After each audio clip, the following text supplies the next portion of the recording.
இந்த வீடியோவில் எதை பற்றி பார்க்க போகிறோன்னா டெட் பேப்பர் 2ஓட எக்ஸாம் ரிசல்ட் வெளியாகி பார்த்திங்கன்னா மக்கள் மத்தியில் பெரும் பரபரப்பை ஏற்படுத்தியிருக்கு அப்படின்னு தான் சொல்லலாம்.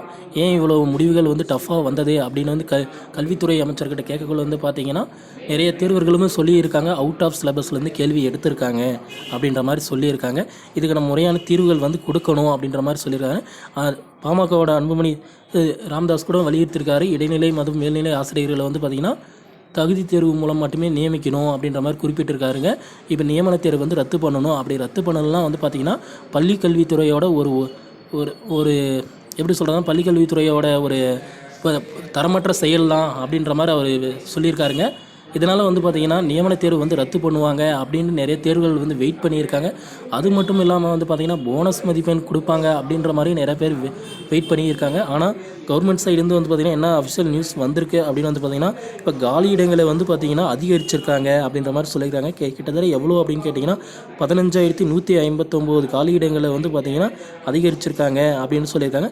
இது மட்டும் இல்லாமல் பார்த்திங்கன்னா UGTRB தேர்வு தேதியும் கொடுத்துட்டாங்க. நீங்கள் என்ன தான் போராட்டம் பண்ணாலுமே தகுதி தேர்வுக்கான நியமன தேர்வுக்கான தேர்வு வச்சு தேதி கொடுத்துட்டாங்க அப்படின்னு இன்னும் ஒரு நாட்களில் உங்களோட அஃபிஷியல் வெப்சைட்லேயே டெட்டோட அஃபிஷியல் வெப்சைட்லேயே பார்த்திங்கன்னா அதோட தகவல் எல்லாமே கிடைக்கும் அப்படின்ற மாதிரி அமைச்சர் சொல்லியிருக்காருங்க.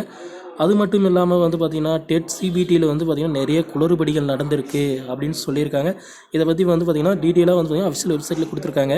நீங்கள் வேணால் போய் செக் பண்ணி பாருங்கள். அது மட்டும் இல்லாமல் பார்த்திங்கன்னா ஒரு தேர்வர் பார்த்திங்கன்னா மீண்டும் டெட் தேர்வு, அதாவது பார்த்திங்கன்னா லாஸ்ட் இயர் எழுதியிருப்பார், அதுக்கு முன்ன வருஷம் எழுதியிருப்பார், அதுக்கு முன்ன வருஷமும் எழுதியிருப்பார்.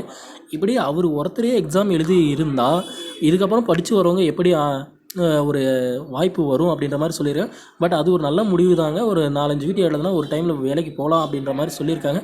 பட் இதெல்லாம் தடை பண்ணணும், ஏஜ் லிமிட்டு தான் கொடுத்துருக்காங்க. பட் ஒவ்வொருத்தருக்கும் ஒரு குறிப்பிட்ட இது கொடுக்கணும் அப்படின்ற மாதிரியெல்லாம் பேச்சுக்கள் போயிட்டு இருக்குது சட்டசபையில் அப்படின்னு சொல்லியிருக்காங்க. அதனால் பார்த்திங்கன்னா நீங்கள் நெக்ஸ்ட் நியமன தேர்வுக்கு ரெடியாக இருந்துக்கோங்க.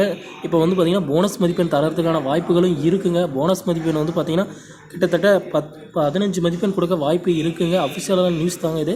அதாவது 15 மதிப்பெண் கொடுத்தா நீங்கள் பார்த்திங்கன்னா 70 மார்க் எடுத்திருந்தாலே பார்த்திங்கன்னா பாஸ் பண்ணுறதுக்கான ஒரு முக்கியமான வழிங்க.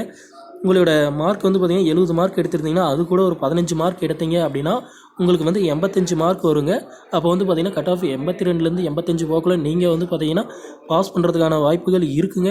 நெக்ஸ்ட் நியமன தேர்வும் ரத்து பண்ணுற மாதிரி வாய்ப்புகள் இருக்குங்க. அதனால் நெக்ஸ்ட் சான்றிதழ் சரிபார்ப்பு தாங்க நடக்குங்க. அதனால் உங்கள் சான்றிதழ்லாம் எடுத்து வச்சுக்கோங்க ரெடியாக.